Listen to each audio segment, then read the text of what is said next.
نماز کے بعد دعا کرنے کا صحیح طریقہ، دعا ایک ایسا اللہ پاک نے مسلمان کو ہتھیار دیا ہوا ہے جس کے لیے کوئی بھی وقت کی قید نہیں ہے۔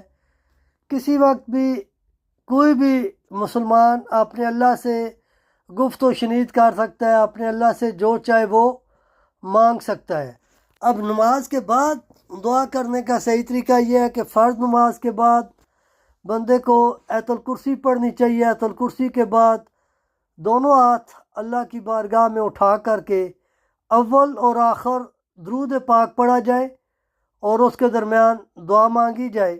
اور علماء کا کہنا ہے جو بھی دعا اول اور آخر درود پاک پڑھ کر کے کی جائے وہ دعا اللہ کے ہاں فوراً قبول ہو جاتی ہے۔ تو دعا مانگنے سے پہلے درود پاک پڑھا جائے اور دعا کے آخر میں بھی درود پاک پڑھا جائے۔ دعا